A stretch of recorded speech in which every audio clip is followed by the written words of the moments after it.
Yes, hello everyone. Good morning. How are you all? I hope you all are very fine. Let's move to the next topic of our macroeconomics, that is expenditure method of calculating national income. Clear? आज हम discuss करेंगे expenditure method के बारे में. How to calculate national income through the expenditure method. In the previous class, we discussed about the second method of calculating national income, that was income method. हमने कल income method के बारे में discuss किया था. Now comes to the last method of calculating national income, and last method is expenditure method. Then in today's class we will discuss about the how to calculate national income by using the expenditure method. सबसे पहले हम बात करते हैं कि expenditure method होता क्या है. जो आपका एक्सपेंडिचर मेथड है, एक्सपेंडिचर मेथड में हम नेशनल इनकम को कैलकुलेट करते हैं. जैसे हमने इनकम मेथड में नेशनल इनकम को जब कैलकुलेट किया था तो हमने फैक्टर पेमेंट्स को बेस लिया था. इसी टाइप से जो एक्सपेंडिचर मेथड है, एक्सपेंडिचर मेथड में जब भी हम नेशनल इनकम को कैलकुलेट करेंगे तो उसके लिए हम उस फाइनल एक्सपेंडिचर को उठाएंगे जो इकोनॉमी में प्रोड्यूस होने वाले फाइनल गुड्स एंड सर्विसेज पे किया गया है ड्यूरिंग एन अकाउंटिंग ईयर. और किया किसने है? By all the sectors of an economy. Economy में जो भी सेक्टर्स है, आप सबको पता है कि इकोनॉमी में मेनली 4 सेक्टर्स होते हैं, and these 4 sectors are household sector, producer sector, government sector and rest of the world sector which is also known as external sector. तो वो जो चारों सेक्टर्स है वो इकोनॉमी में कंजप्शन करते हैं और अपने फाइनल गुड्स एंड सर्विसेज के ऊपर उन्होंने जितना कंजप्शन एक्सपेंडिचर किया है उसको बेस मानते हुए हम नेशनल इनकम को कैलकुलेट करते हैं इन एक्सपेंडिचर मेथड. क्लियर है? तो एक्सपेंडिचर मेथड का मतलब क्या होता है? Calculation of national income on the basis of expenditure by all the sectors on the final goods and services which are produced in an economy during an accounting year. एक particular accounting year में goods and services जितने भी बने हैं उन पे जो भी फाइनल एक्सपेंडिचर किया गया है by all the sectors of an economy, उसको हम बेस मानेंगे और उस एक्सपेंडिचर को उठाते हुए, उस एक्सपेंडिचर को यूज करते हुए हम नेशनल इनकम को कैलकुलेट करेंगे. क्लियर? अब जो नेशनल इनकम है, नेशनल इनकम का जो भी आपका कॉन्सेप्ट है, मैंने आपको बताया था कि नेशनल इनकम में जिन भी मेथड्स को हम यूज करेंगे हर एक मेथड के अदर नेम भी है. जैसे हमने वैल्यू एडिड मेथड के बारे में जब बात की थी तो value added method is also known as product method. Value added method को हम प्रोडक्ट मेथड भी कहते हैं. फिर कल हमने डिस्कस किया था इनकम मेथड के बारे में. इनकम मेथड का हमने दूसरा नाम बताया था फैक्टर पेमेंट मेथड और डिस्ट्रीब्यूशन मेथड. हमने उसके 2 अदर नेम बताए थे. ऐसे ही जो आपका एक्सपेंडिचर मेथड होता है, एक्सपेंडिचर मेथड का भी दूसरा नाम होता है और एक्सपेंडिचर मेथड का दूसरा नाम क्या होता है? Consumption and investment method. Clear?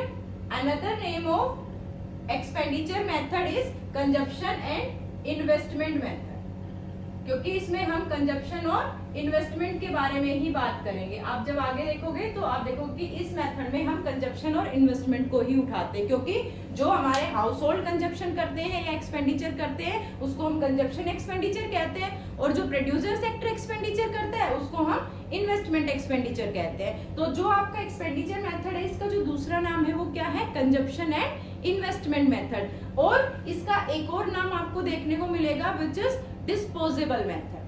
Clear? Disposable का मतलब क्या होता है? डिस्पोजेबल इनकम मेथड मतलब कि डिस्पोजेबल जो इनकम का पार्ट आपने खर्च करने के लिए निकाला है, डिस्पोज करने के लिए निकाला है, तो ये एक्सपेंडिचर मेथड जो है उसमें भी हम खर्चे के बारे में बात करते हैं. तो जब भी हम नेशनल इनकम को कैलकुलेट करेंगे एक्सपेंडिचर मेथड से तो सेम एज इनकम मेथड इसके भी अपने कुछ कंपोनेंट्स होते हैं जिन कंपोनेंट्स को ऐड करते हुए हम नेशनल इनकम तक पहुंचते हैं. अब इसके कंपोनेंट्स की अगर मैं बात करती हूं तो नेशनल इनकम के एक्सपेंडिचर मेथड का जो पहला कंपोनेंट होता है वो होता है private final consumption expenditure. Clear? Private final consumption expenditure. This is the first component of expenditure method. Private final consumption expenditure. और प्राइवेट फाइनल कंजप्शन एक्सपेंडिचर क्या होता है?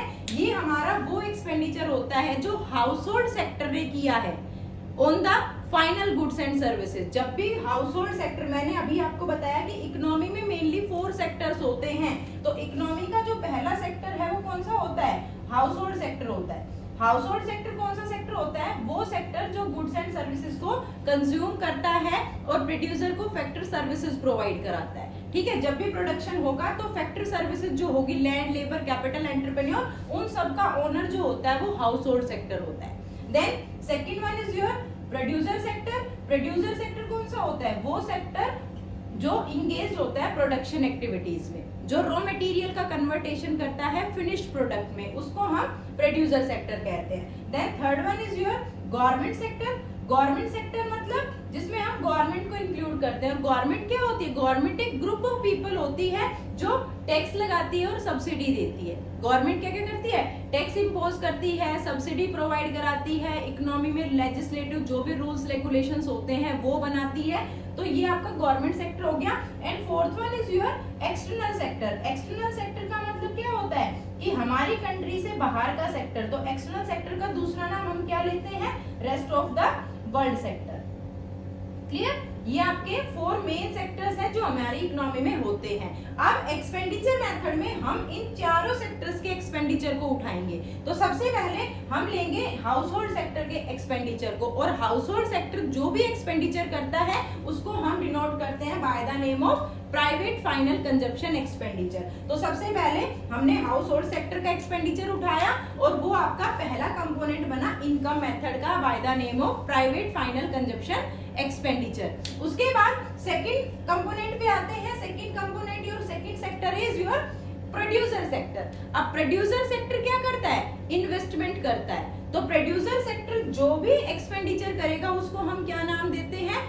इन्वेस्टमेंट एक्सपेंडिचर का नाम देते हैं। तो ये क्या जाएगा? इसको जब हम डिनोट करेंगे तो इसमें आपको क्या लेना है? आपको इन्वेस्टमेंट को लेना है। और इन्वेस्टमेंट के बारे में हम पहले भी पढ़ चुके हैं। हमें यहाँ पे कंप्लीट इन्वेस्टमेंट को उठाना है, चाहे वो फिक्स्ड इन्वेस्टमेंट की फॉर्म में है या फिर इन्वेंट्री इन्वेस्टमेंट की फॉर्म में, क्योंकि इकोनॉमी की पूरी इन्वेस्टमेंट को लेना है। यहाँ पे हम मैक्रो का कॉन्सेप्ट पढ़ रहे हैं, इकोनॉमी एज अ होल पढ़ रहे हैं, हमें पूरी इकोनॉमी को एक साथ उठाना है। तो यहाँ पे जो इन्वेस्टमेंट लेंगे हम प्रोड्यूसर सेक्टर की ओवरऑल इन्वेस्टमेंट को उठाएंगे। तो इसको हम नाम देंगे gross domestic capital formation. Clear? This is your second component of expenditure method, gross domestic capital formation. अब कैपिटल फॉर्मेशन क्या होता है? कैपिटल फॉर्मेशन का मतलब क्या होता है? इन्वेस्टमेंट। क्योंकि इन्वेस्टमेंट की जब हमने डेफिनेशन के बारे में बात की थी तो इन्वेस्टमेंट मतलब investment is the process of capital formation. Investment क्या होता है? कैपिटल फॉर्मेशन का प्रोसेस होता है। तो इसलिए हमने यहाँ पे कंप्लीट इन्वेस्टमेंट को लेना है। और इन्वेस्टमेंट में हमने कौन सा अमाउंट लेना है? हमें इन्वेस्टमेंट में भी ग्रॉस अमाउंट लेना है। ग्रॉस अमाउंट का मतलब क्या होता है कि यहाँ पे हमें न्यू इन्वेस्टमेंट जो हुई है, न्यू जो भी एसेट्स परचेज हुई है उसको भी लेना है, एज वेल एज जो पुरानी का रिप्लेसमेंट गया है या पुरानी पे जो डेप्रिसिएशन गया है हमें उसको भी इंक्लूड करना है। क्लियर है? तो जो ये आपका सेकंड कंपोनेंट है ग्रॉस डोमेस्टिक कैपिटल फॉर्मेशन, इसमें आपको कुछ चेंजेस करने पड़ते हैं। जब आप न्यूमेरिकल पोर्शन करते हो, चेंजेस क्या करने पड़ते हैं कि सबसे पहले तो आपको यहाँ पे कंप्लीट इन्वेस्टमेंट को लेना है। और कंप्लीट इन्वेस्टमेंट क्या होता है? It is the sum total of fixed investment and inventory investment. ठीक है, ये आपका कंप्लीट इन्वेस्टमेंट होता है, fixed investment and inventory investment. Fixed investment का मतलब क्या होता है? During an accounting year fixed assets में जो भी चेंजमेंट आता है उसको हम फिक्स्ड इन्वेस्टमेंट कहते हैं। मींस कि अगर अकाउंटिंग ईयर जब हमारा शुरू हुआ 1 अप्रैल को, तो 1 अप्रैल को एक प्रोड्यूसर के पास 5 मशीनें थी। ठीक है, एक प्रोड्यूसर जो था उसके पास 5 मशीनें थी। बट जब उसने 31 मार्च को जब अकाउंटिंग ईयर का एंड हुआ तो उस टाइम पे उसने अपने बिजनेस में देखा तो उसके पास 8 मशीन्स थी। तो ड्यूरिंग दिस टाइम पीरियड 1 अप्रैल से 31 मार्च के बीच इस साल के दौरान उसकी जो फिक्स्ड एसेट्स थी उसमें कितना चेंजमेंट आया? 3 मशीन्स का चेंजमेंट आया।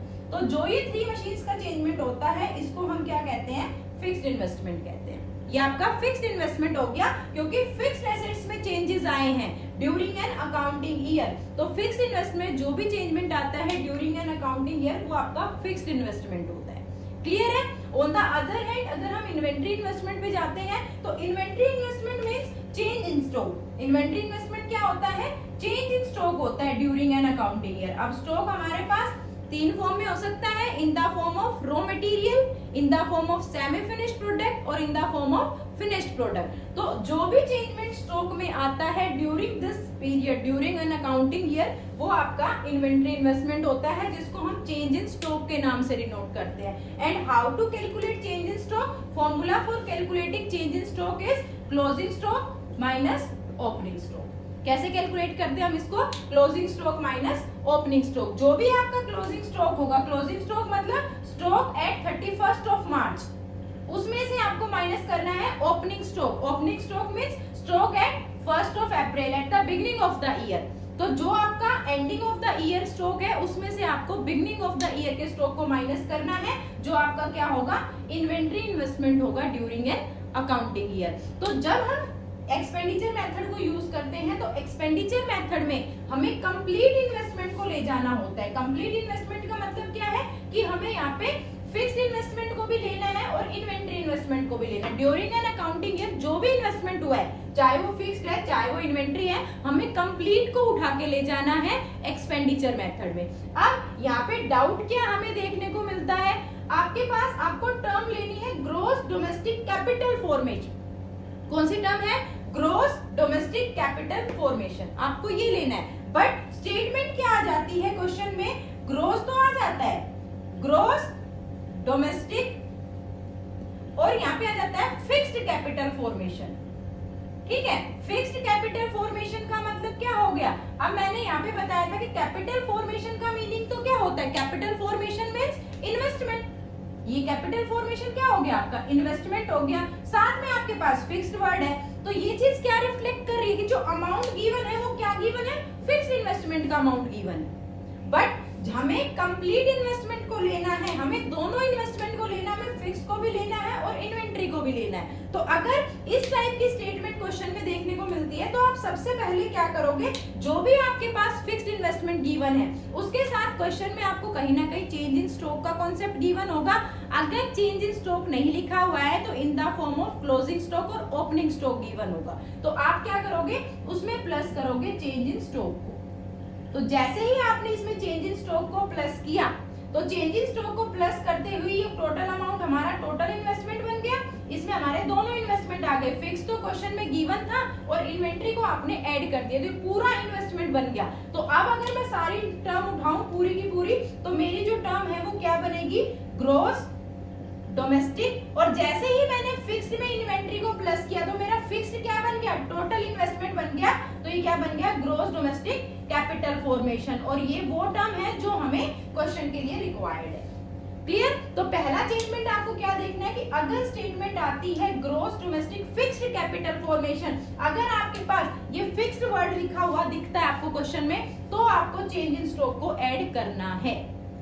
अगर ये फिक्स्ड वर्ड यहाँ नहीं है, सीधा ग्रॉस डोमेस्टिक कैपिटल फॉर्मेशन है, तो भले ही आपको चेंज इन स्टॉक क्वेश्चन में कहीं ना कहीं दिखाई दे, आप फिर भी उसको नहीं उठाओगे। चेंज इन स्टॉक को आपको तभी उठाना है जब यहाँ पे आपको फिक्स्ड वर्ड गिवन।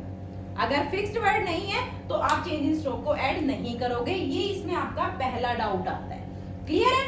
अब सेकंड डाउट के बारे में हम बात करते हैं। सेकंड डाउट क्या आता है? एक स्टेटमेंट आपको लिखी हुई मिलती है, जो भी आप क्वेश्चन करोगे तो क्वेश्चन में आपको स्टेटमेंट मिलेगी नेट, डोमेस्टिक और कैपिटल फॉर्मेशन।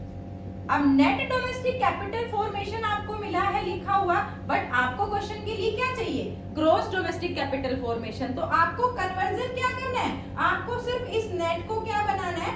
ग्रॉस बनाना है। बाकी की चीजें तो वही है जो आपको चाहिए, सिर्फ एक जो आपको ग्रॉस अमाउंट चाहिए वो आपका नेट की फॉर्म में गिवन है। तो ऐसी कंडीशन में आप क्या करोगे?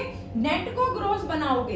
एंड और नेट और ग्रॉस में किसका डिफरेंस होता है? डेप्रिसिएशन का डिफरेंस होता है। नेट अमाउंट में डेप्रिसिएशन नहीं होता है, ग्रॉस अमाउंट में डेप्रिसिएशन होता है। तो सबसे पहले आप क्या करोगे? नेट में डेप्रिसिएशन को प्लस करोगे।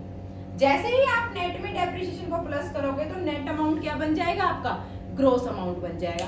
एक आपको यहाँ इस टॉपिक में ये डाउट देखने को मिलेगा कि अगर आपको नेट अमाउंट गिवन है, तो आपको उसको कन्वर्ट करना पड़ेगा ग्रॉस अमाउंट में, क्योंकि आपको ग्रॉस डोमेस्टिक कैपिटल फॉर्मेशन को लेना है।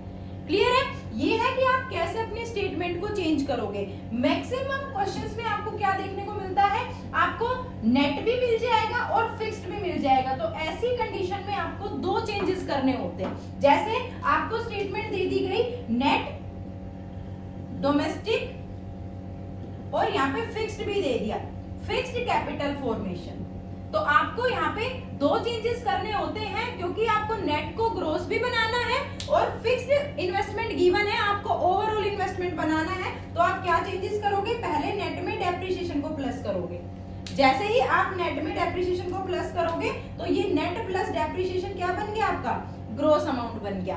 फिर डोमेस्टिक आपको एज इट इज उठाना है। अब फिक्स्ड इन्वेस्टमेंट को ओवरऑल इन्वेस्टमेंट बनाना है, तो उसके बाद हम क्या करेंगे, जो फिक्स्ड इन्वेस्टमेंट है उसमें क्या प्लस करेंगे, चेंज इन स्टॉक को प्लस करेंगे। जैसे ही हम दोनों इन्वेस्टमेंट को लेंगे, दोनों इन्वेस्टमेंट को प्लस करेंगे, फिक्स्ड भी हो गई और इन्वेंट्री भी हो गई। तो ये हमारी पूरी स्टेटमेंट क्या बन के आएगी, ग्रॉस डोमेस्टिक कैपिटल फॉर्मेशन बन के आएगा कि हमने अब अपनी पूरी की पूरी इन्वेस्टमेंट को ले लिया है, कोई भी चीज हमारी लीव नहीं हुई है। तो ये चीज आपको ध्यान में रखनी है कि कब आपको डेप्रिसिएशन ऐड करना है, कब आपको चेंज इन स्टॉक ऐड करना है। डेप्रिसिएशन आप तब ऐड करोगे जब नेट अमाउंट गिवन हो, क्योंकि आपको ग्रोस अमाउंट चाहिए, और चेंज इन स्टॉक आप तब ऐड करोगे जब ये फिक्स्ड अमाउंट आपके पास हो। अगर यहाँ फिक्स्ड वर्ड नहीं है, सीधा कैपिटल फॉर्मेशन है, तो आप चेंज इन स्टॉक को ऐड नहीं करोगे। क्लियर है? This is all over about your second component of expenditure method. इसमें सिंपली आपको सिर्फ यही दो डाउट देखने को मिलते हैं कि किन केसेस में आपको उसको ऐड करना है और किन केसेस में ऐड नहीं करना है। ये हो गया आपका प्रोड्यूसर सेक्टर। अब हम तीसरा उठाते हैं, जो हमारा थर्ड सेक्टर है, गवर्नमेंट सेक्टर। वो क्या खर्चा करता है? गवर्नमेंट सेक्टर का जो एक्सपेंडिचर होता है उसको हम नाम देते हैं गवर्नमेंट फाइनल कंजप्शन एक्सपेंडिचर।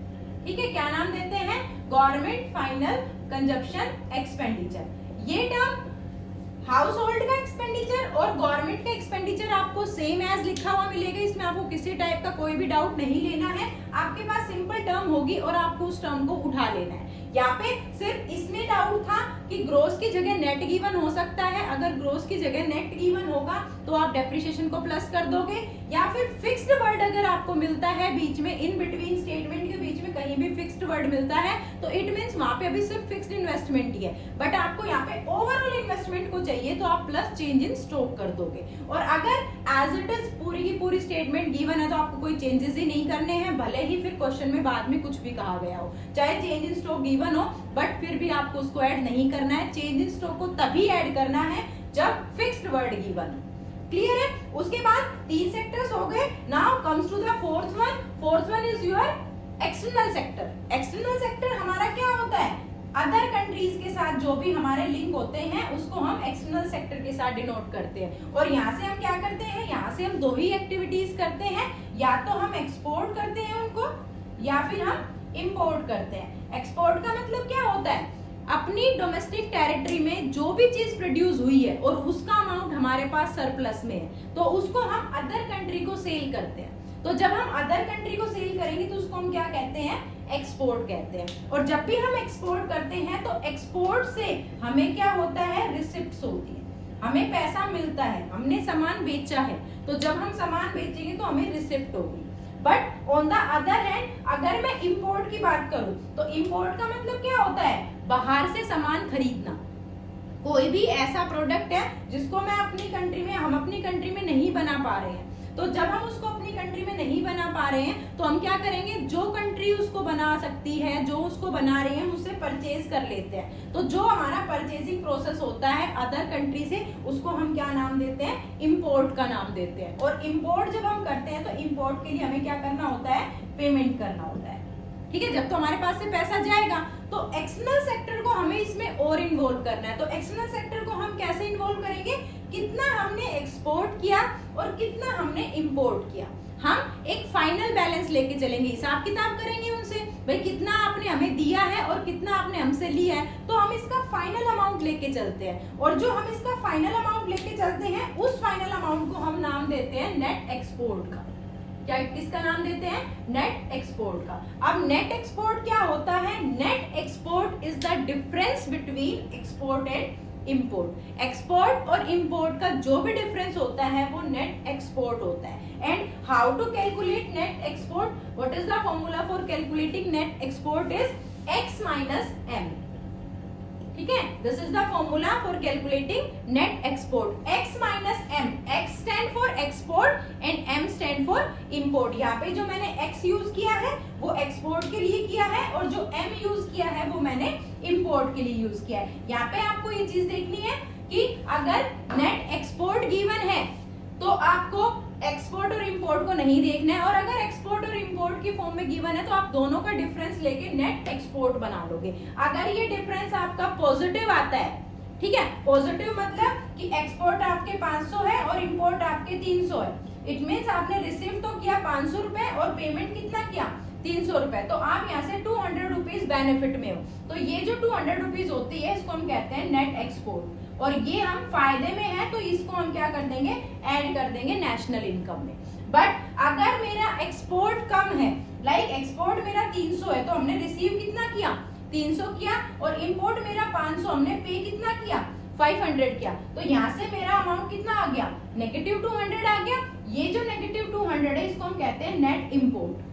और नेट इंपोर्ट का मतलब क्या होता है कि इंपोर्ट ज्यादा थे और ये जो अमाउंट होता है इसको हम क्या कर देते हैं, माइनस कर देते हैं नेशनल इनकम को कैलकुलेट करते टाइम। तो आपको क्या ध्यान रखना है, नेट एक्सपोर्ट पॉजिटिव है तो प्लस करना है, नेगेटिव है तो माइनस करना है। क्लियर है? अब ये हमारे 4 कंपोनेंट्स थे जिनके बेसिस पे हम एक्सपेंडिचर मेथड से नेशनल इनकम को कैलकुलेट करते हैं। अब इन कंपोनेंट्स का हमें करना क्या है, हमें इन सब कंपोनेंट्स को ऐड करना है, क्योंकि चारों सेक्टर्स हमारे इन्वॉल्व हो गए, चारों का एक्सपेंडिचर हमने फाइंड आउट कर लिया। तो हम क्या करेंगे, हम इन चारों सेक्टर्स का सम टोटल करेंगे। ठीक है, जो भी एक्सपेंडिचर हमें यहाँ से मिला है हम इन सब का समीशन करेंगे, और जब भी हम इनका समीशन करते हैं तो इस एक्सपेंडिचर का जो समीशन होता है वो किसके इक्वल होता है, जीडीपी एट मार्केट प्राइस के इक्वल होता है। Clear, GDP at market price किसके इक्वल होगा, private final consumption expenditure plus gross domestic capital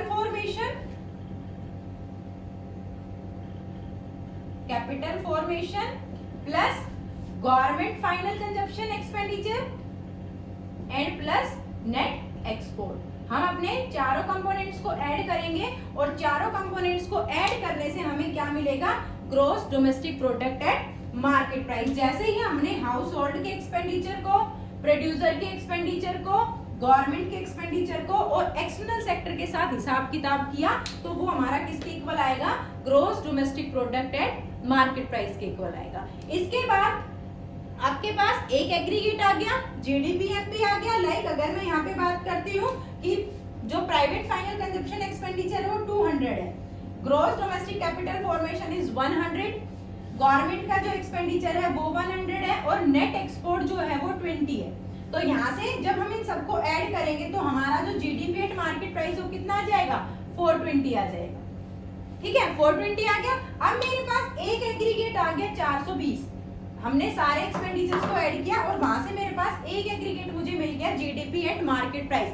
अब जैसे ही मेरे पास एक एग्रीगेट आ जाता है तो मैं उसका कन्वर्जन इजीली अपने दूसरे एग्रीगेट में कर सकती हूँ। लाइक मुझे कैलकुलेट करना है नेशनल इनकम, तो मैंने प्रीवियस क्लास में भी आपको बताया था कि जो नेशनल इनकम होता है वो किसके इक्वल होता है, national income is always equals to NNPFC, net national product at factor cost के इक्वल होता है। तो मुझे क्या करना है, जो भी एग्रीगेट मुझे मिला है by adding up these 4 sectors expenditure, उसको मैं कन्वर्ट कर दूंगी नेशनल इनकम में, और उसके लिए मैं क्या लिखूंगी, कन्वर्जन ऑफ जीडीपी एमपी। ठीक है, conversion of GDP at market price into national income. मुझे जीडीपी एट मार्केट प्राइस को नेशनल इनकम में कन्वर्ट करना है and national income is equals to NNPFC. तो इसके लिए क्या करेंगे, हम चेंजेस करेंगे अपने, वही सेम 3 डिफरेंसेस हमें उठाने हैं, ग्रॉस नेट, और ग्रॉस और नेट में डेप्रिसिएशन का डिफरेंस होता है।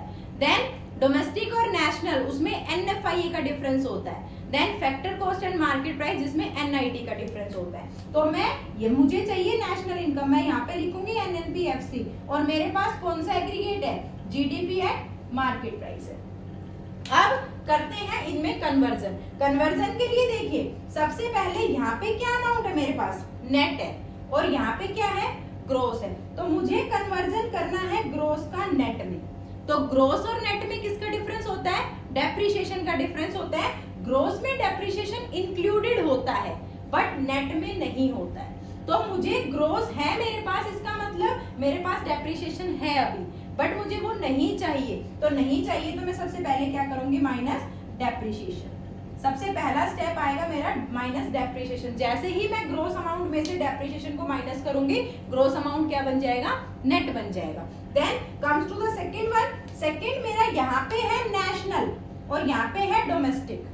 और नेशनल और डोमेस्टिक में किसका डिफरेंस होता है, NFIE का डिफरेंस होता है। मेरे पास डोमेस्टिक और मुझे उसको नेशनल बनाना है। तो डोमेस्टिक को जैसे ही मैं नेशनल बनाऊंगी तो मैं क्या करूंगी, प्लस NFIE। मुझे net factor income from abroad को ऐड कर देना है। अगर फ्रॉम अब्रॉड पॉजिटिव है तो ऐड करेंगे और नेगेटिव में है तो उसको माइनस कर देंगे। Then comes to the next one. Next one is your factor cost and market price. यहाँ पे मार्केट प्राइस है और उसको फैक्टर कॉस्ट में कन्वर्ट करना है। और मार्केट प्राइस और फैक्टर कॉस्ट में किसका डिफरेंस होता है, नेट इनडायरेक्ट टैक्स का डिफरेंस होता है। तो मुझे मार्केट प्राइस को फैक्टर कॉस्ट बनाना है तो क्या करूंगी, माइनस नेट इनडायरेक्ट टैक्स। जैसे ही हमने ये तीन चीजें इसमें प्लस माइनस की तो मेरा जो जीडीपी एट मार्केट प्राइस हो क्या बन जाएगा, नेशनल इनकम बन जाएगा, NNP/FC बन जाएगा। तो एक एग्रीगेट आपके पास आने के बाद आप इन तीन डिफरेंस के बेसिस पे जो भी आपका डेप्रिसिएशन है, NFIE और NIT है, आप इन तीनों के बेसिस पे इजीली उसका कन्वर्जन कर सकते हो किसी भी दूसरे एग्रीगेट में। क्लियर है। अब ये तो था हमारा all over about the expenditure method. जैसे मैंने कल इनकम मेथड में बताया था वैसे ही एक्सपेंडिचर मेथड में जब भी हम नेशनल इनकम को कैलकुलेट करेंगे तो हमें कोई कुछ ऐसे प्रिकॉशंस होते हैं, कुछ ऐसी सावधानियां होती हैं जो हमें फॉलो करनी पड़ती है।